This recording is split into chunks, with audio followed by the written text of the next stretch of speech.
자연식물식 23번째 날입니다.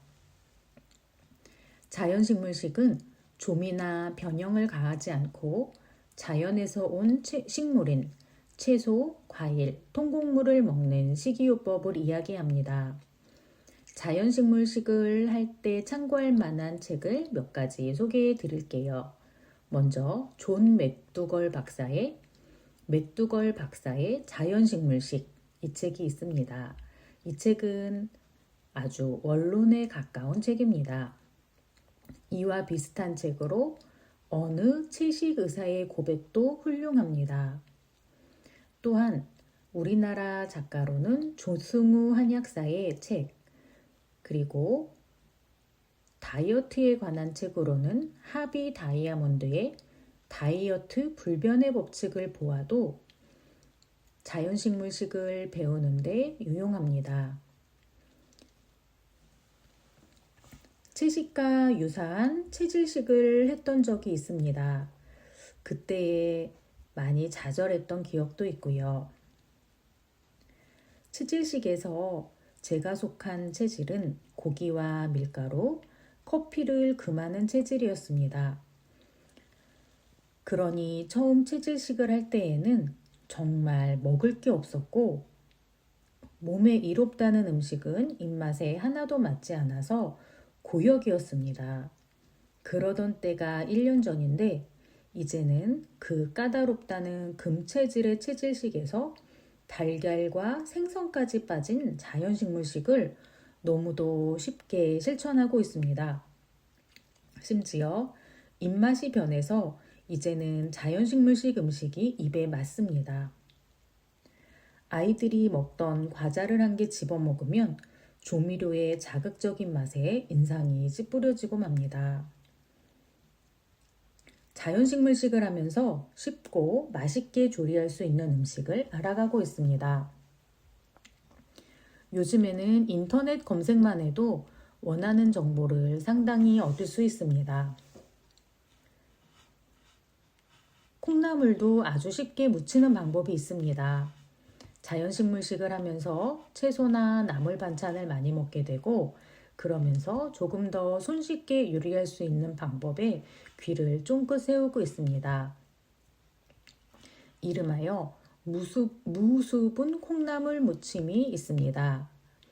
이것은 두툼한 냄비에 씻은 콩나물을 그저 넣고 익히면 됩니다. 추가로 물을 넣지 않고 콩나물만 넣으면 됩니다. 물이 콩나물에 어느 정도 묻어 있기 때문에 그 정도 수분이면 충분합니다. 냄비에 뚜껑을 덮고 콩나물을 센 불에서 3분 동안 익히다가 아주 약한 불에 조금 더 두었습니다. 뚜껑을 열어보니 콩나물 숨이 적당히 죽어 있습니다. 냄비째 잘게 자른 파와 소금, 참기름만 넣고 살살 섞어주면 무수분 콩나물 무침 완성입니다.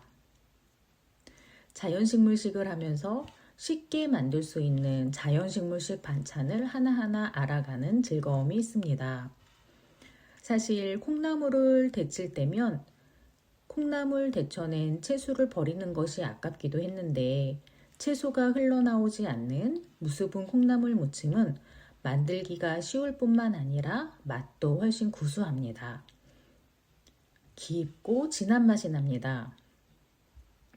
원한다면 고춧가루나 마늘을 추가해도 좋고 간단한 양념으로 심심한 맛을 즐겨도 충분합니다. 오늘의 자연식물식은 아침에 복숭아로 시작하였습니다. 그리고 점심에는 아이들도 함께 먹을 수 있는 떡볶이를 만들었습니다. 쌀떡과 어묵, 삶은 달걀, 양파와 양배추를 끓이다가 고추장 양념을 했습니다. 떡볶이를 할 때에는 식초를 조금 넣으면 새로운 맛이 납니다. 양념으로 케첩을 예전에는 추가했지만 이제는 케첩 대신 식초와 설탕을 넣기도 합니다. 그러면 맛이 훨씬 깔끔해집니다. 아이들은 떡볶이를 골고루 먹고 저는 떡볶이에 채소와 떡만 건져 먹었습니다. 간식으로는 찐 옥수수와 복숭아를 내키는 대로 실컷 먹었습니다. 더운 날씨가 이어질 때 운동을 충분히 하지 못해서 그런지 몸무게는 줄지 않았습니다.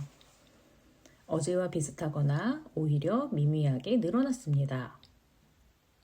보통은 하루에 한두 시간씩 속보 산책을 했는데 더운 날씨에는 기껏해야 1시간이나 걸을까 말까입니다. 자연식물식 음식을 실컷 먹고 운동을 적게 하는 데 비하면 전반적인 컨디션이 아주 좋습니다. 자연식물식 23번째 날의 기록이었습니다.